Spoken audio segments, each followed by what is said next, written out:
This is number 5 from the homework. We need to make sure that we talk through each part of this problem because it is a little tricky, but you do know how to do it. Okay, it's just putting two things together that you know how to do. It's putting equations together and angles.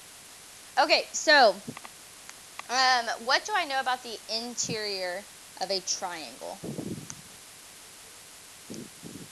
The angles add up to equal 180 degrees. The sum of the interior angles of a triangle add up to 180 degrees. Okay, so how many of the interior angles in number 5 do I know? 1. The other 2 are what? Variables. They have some kind of variables. They have some kind of placeholder, right? Because a variable is just a placeholder for a number that we don't know yet. Okay?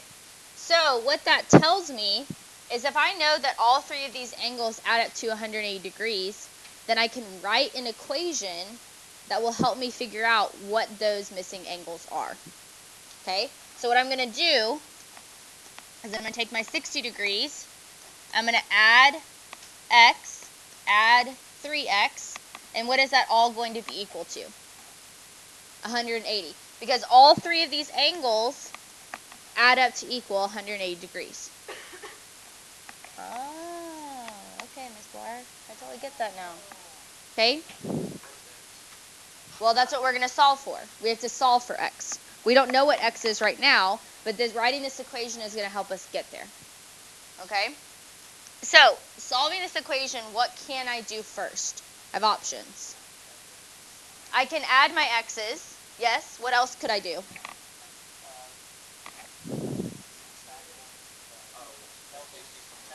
Subtract 60 from 180, right? Subtract 60 from both sides. Okay? So, let's do that first. Not that it matters.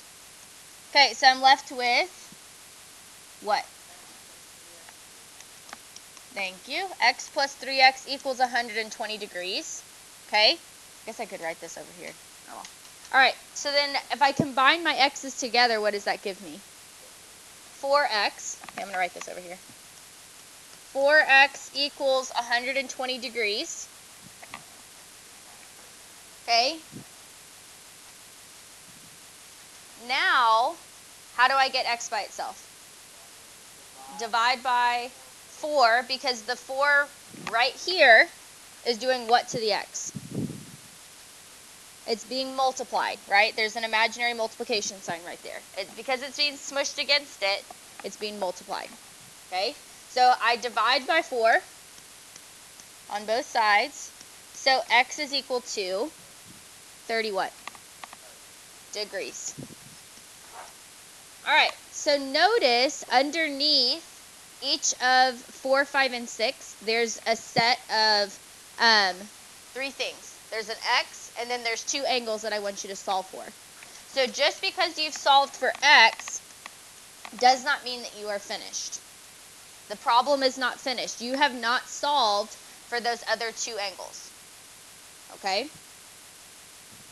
that make sense? All you've done is solved for the x value. Okay? Now in this case of this angle at the very top, angle C, that is the angle measurement, right? You have solved for that angle measurement, but that's not the case for angle B. Okay, something else I would really we need to talk about is this. Okay? Angle ACB. Okay, I want you to watch what I'm going to do. Okay? So I'm going to take my pencil, and this is how your mind needs to start drawing these angles. Okay? Angle ACB.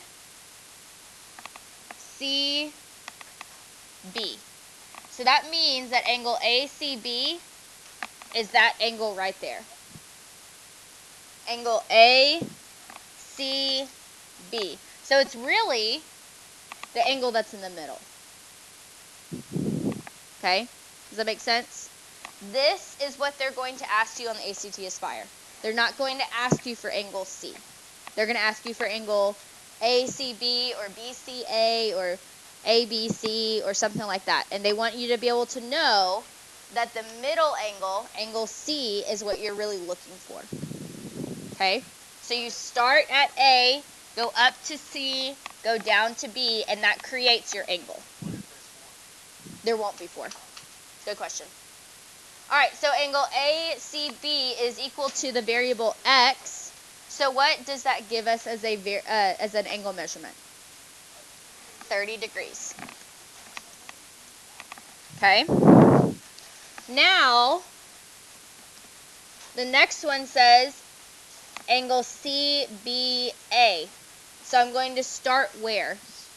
C, I'm going to go down to B, and I'm going to go over to A. So it's creating this angle right here, this red angle. Okay, so now I'm looking for the value of 3x, not just x. Okay, so 3x equals 3 times, and then what did we say was the value of x that we solved for? 30. So 3 times 30 is 90 degrees. Okay?